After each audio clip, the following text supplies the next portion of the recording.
Jesus está falando hoje da sua glória, que vem se completar em nossa vida, porque nós também assumimos no nosso batismo, dar continuidade a essa manifestação, esse anúncio da glória de Deus, que se deu no seu Filho, até os confins do mundo, até o último dia de nossa vida. Mas é importante que nós olhemos o sentido dessa glória, que sobretudo nós entendemos, a igreja nos ensina, que a glória do Senhor vai se dar justamente no alto da cruz, ali, exatamente ali Deus manifestará a sua glória no seu Filho, e ali todos entenderão que Jesus é o Filho de Deus, o Filho único de Deus, o Senhor de nossas vidas. Mas essa glória também, nós vamos ver no Evangelho de João, lá no início, no capítulo 1, nos versículos de 1 a 18, é ali onde nós vamos escutar pela primeira vez a palavra glória, que Jesus se refere a Ele, manifestada pelo Pai, onde Jesus vai dizer, João vai dizer, a palavra se fez homem e habitou entre nós, e nós contemplamos a sua glória, a glória do Filho único de Deus, cheio do amor e da fidelidade, a glória que se dá lá no nascimento, porque toda a glorificação de nosso Senhor Jesus Cristo se dá desde a encarnação até a cruz, e também nos sinais que Jesus foi manifestando em toda a caminhada dele, terrena, que ele faz através da inserção dele na história da humanidade, na minha e na tua história. Ali ele está também nos glorificando, e depois mais adiante nós vamos ver que essa glória de Jesus então, a partir do nascimento de Cristo até a cruz, é a revelação plena, que se dá do projeto do Pai em Jesus Cristo, a revelação plena de todo o cumprimento que se deu das profecias dos profetas, da palavra dos profetas, em Jesus Cristo. É isso que Jesus está se referindo hoje, mas ela também vai se dando de forma progressiva, ela vai se dando de forma progressiva, porque nos sinais que Cristo foi manifestando, na cura de um paralítico, na expulsão de um demônio, daquele homem que vivia no cemitério, andava na noite dentro do cemitério, também da cura da mulher que tinha o sangramento, da cura do cego, da cura do mudo, ali Jesus também foi manifestando a sua glória. Ali também aqueles sinais foram sinalizando que Jesus então é o Filho único de Deus, porque a revelação se mostra nisso, Jesus que manifesta, revela o Pai, o Espírito Santo, mas que Ele se revela também sendo o Filho único de Deus, o caminho a seguir. Por isso Jesus está dizendo hoje para esses homens, para os discípulos, a minha hora chegou, a plenitude agora vai se dar ali, toda a revelação vai se dar exatamente ali, na cruz do Senhor, nessa cruz que eu e você somos chamados a assumir, porque nessa Semana Santa, vamos estar vivenciando a paixão do Senhor, o momento do lava-pés, na quinta-feira, à noite, onde Jesus mostra a doação de sua vida servindo, porque Ele vai dizer, eu não vim para ser servido, mas para servir, e Ele nos serve na sua cruz, como nos serve no altar com o seu corpo e sangue, onde Ele nos convida a assumir, a vir ao encontro dEle, nessa atitude de conversão, de mudança de vida, de assumir o fermento novo, que é a vida nova, para podermos receber dignamente o seu corpo e sangue, comungarmos a nossa salvação, mas aonde também, pela cruz, nós vamos ver na sexta-feira, a morte, Jesus que morre, aonde o mundo se silencia, a luz, ela sai do mundo, ficamos nas trevas, entramos na tristeza, na dor, mas essa morte que também sinaliza o amor do Pai, que se dá através do Filho, que morre por mim, que morre por você,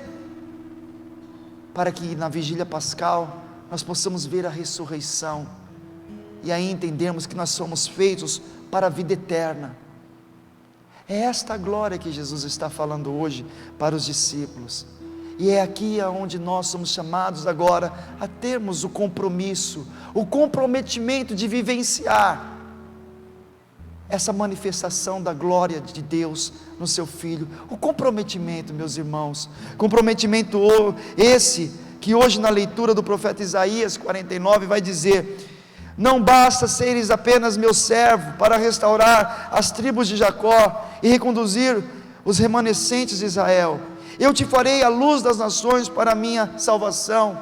para que chegue até os confins da terra. Ora, esse que é a luz do mundo é Cristo, mas que eu e você, inseridos no corpo místico de Cristo, somos chamados agora também a sermos esse reflexo da luz de Cristo, essa centelha da luz de Cristo.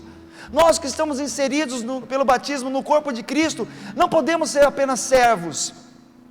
porque o servo muitas vezes, quando se descuida, ele erra. Quando muitas vezes ele se descuida, ele acaba deixando o seu serviço de lado. Não, meus irmãos, nós agora somos chamados a ser mais que servos. Aonde nós pisarmos, aonde um cristão pisar, um cristão católico pisar, ele deve ali ser um sinal de luz, um sinal de Cristo, um sinal da manifestação da glória do Senhor. Seja na doença, no estado que você se encontrar, você é chamado a manifestar a glória do Senhor com um testemunho autêntico, um testemunho que o catecismo da Igreja Católica vai dizer, que na doença, nós nos configuramos a paixão de Cristo, nos configuramos essa Semana Santa, onde nós vamos vivenciar por excelência a paixão de Cristo. Na doença, nós também vivenciamos a manifestação da salvação de Cristo na vida de pessoas, através da oferta, onde nós ofertamos a nossa doença, pela cura de um enfermo, de um outro enfermo, pela conversão de uma pessoa, pela restauração de uma família. Olha como nós vamos sendo luz neste mundo, a luz que vem de Cristo, Ele que é a fonte de nossas vidas. Por isso que Jesus, quando Ele fala da glorificação dEle, Ele está mostrando que Ele é o Filho único, e no nosso batismo, nós nos tornamos filhos. Ele fala de identidade, a nossa identidade é de sermos filhos no Filho, e não tem como ser diferente a nossa serventia, o nosso serviço, se não sinalizarmos Cristo em nossas vidas, meus irmãos. E aqui eu me refiro à doença, como uma via de sinalizarmos Cristo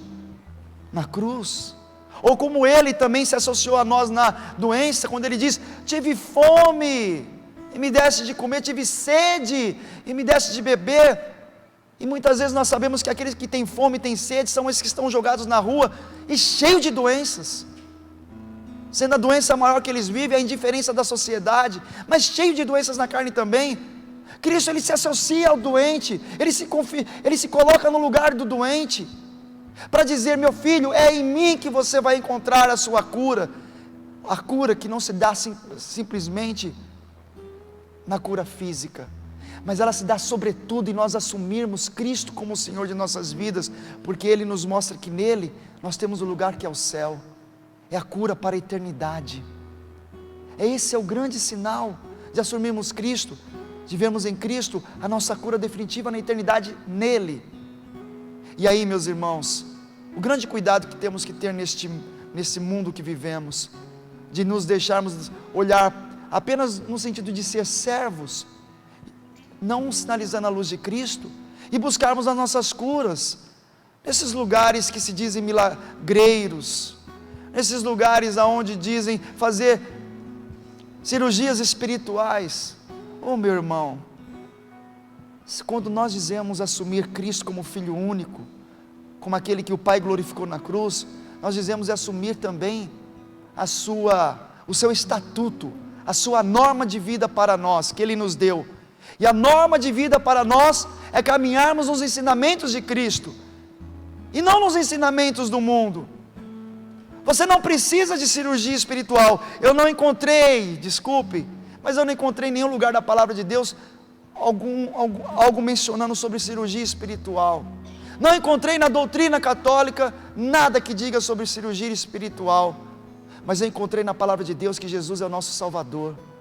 Jesus é aquele que nos cura, Jesus é aquele que nos salva.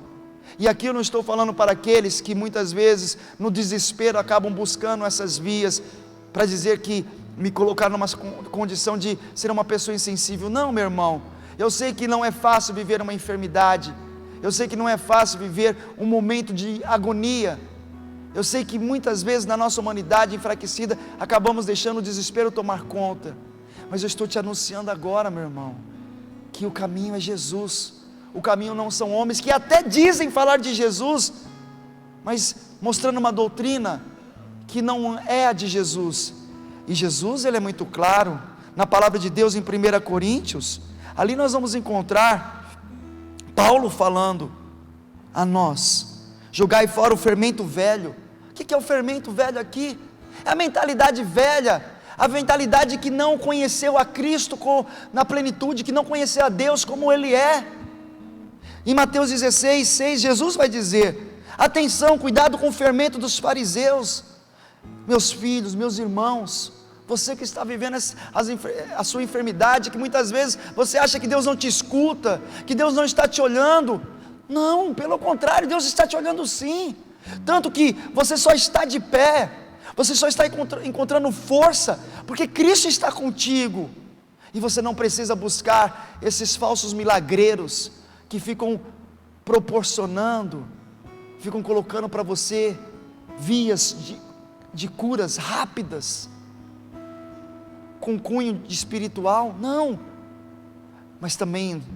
nós, esse tempo da Semana Santa agora, findando aí a quaresma, somos chamados a nos posicionar, porque católico que é católico, que segue a doutrina de Cristo, ele vem na igreja, buscar a sua cura. Se você tem que passar por uma cirurgia médica, que é da ciência, de Deus, e não de falsos profetas aí do mundo, você pode, e que você vai se encontrar numa condição de risco de morte, você pode buscar a unção dos enfermos. É um sacramento, e que cura, porque é o próprio Cristo ali, é um sacramento da cura. Também o sacramento da confissão, que é um outro sacramento da cura, e sobretudo o sacramento da Eucaristia, onde todos os sacramentos se culminam para a Eucaristia, que é um outro, que é o sacramento por excelência da cura. Mas não, meus irmãos, não os falsos milagreiros, não as falsas curas que se dão por essas cirurgias espirituais, que não proclamam Jesus Cristo. Posso até dizer uma coisa para você: lá você pode até ser curado da sua enfermidade física, mas você perde a salvação, porque ali não está proclamando Jesus Cristo como Senhor. Mas Jesus está falando: essa é a minha hora. Uma outra expressão que Jesus está utilizando aqui: a minha hora chegou, esta é a minha hora. Essa é a nossa hora, essa é a hora para você, meu irmão, de voltar para o Senhor. Esta é a hora, Deus está te dando tempo de você voltar para o Senhor, de você estar com o Senhor, de você se unir ao Senhor Jesus Cristo, ao único Senhor, e aqui unir também as suas dores, e aqui também unir também as suas doenças, e aqui também unir os seus sofrimentos. Essa é a hora. É hora para mim, é hora para você de vencer também as outras doenças. Como eu já falei, eu gosto sempre de mencionar o Frei Antônio, que ele vai dizer sobre os demônios mudos. Essa é a hora de vencer os demônios. Essa é a hora de vencer os demônios mudos, do orgulho, da indiferença, que são doenças na alma. Essa é a hora de você vencer a falta de perdão. Essa doença então gera doença na alma, no corpo, gera doença no emocional, no psicológico. Essa é a hora de você buscar dar o passo da conversão, de se aproximar para o altar do Senhor e receber a sua cura, aonde Jesus nos ensina a perdoar, porque Ele nos reconcilia no seu altar, aonde Ele nos ensina a amar, porque a maior prova de amor se dá aqui no altar do Senhor, nesse madeiro que é a cruz, aonde Ele nos ensina a ser obediente a Deus, porque Ele se submeteu à cruz até o fim, por obediência à vontade do Pai, e a obediência é uma cura na nossa alma, porque é o remédio que se dá para o orgulho, para a soberba, a autossuficiência. Essa é a hora, meus irmãos. Vamos dar os passos. Para o povo lá de fora, talvez, o passo é justamente voltar para a igreja e ficar somente na igreja católica. Coisa feia, católico, está de terço, está com camisa de Maria, com a imagem de Maria, e frequentando outros lugares que não professam Jesus Cristo, nosso Senhor, dando até margem para que outras religiões nos critiquem, dizendo, olha o católico lá, olha lá, tem até imagem de Nossa Senhora, nosso Senhor Jesus Cristo nesses lugares. Aí as outras religiões vêm para cima da gente, dizendo, vocês católicos são idólatras. Não, nós adoramos Jesus Cristo, nosso Senhor, como nosso único Deus, e não precisamos de cirurgias espirituais, não precisamos também dessas curas fáceis, onde enche igrejas por aí, em nome do dinheiro, que não é nem em nome de Jesus Cristo, porque para ser curado tem que dar dinheiro, dar horrores de dinheiro nesses lugares. Não, nós convidamos você a dar sua vida, porque Cristo nos ensina na sua cruz, que nós temos que dar a vida, essa é a hora, meus irmãos.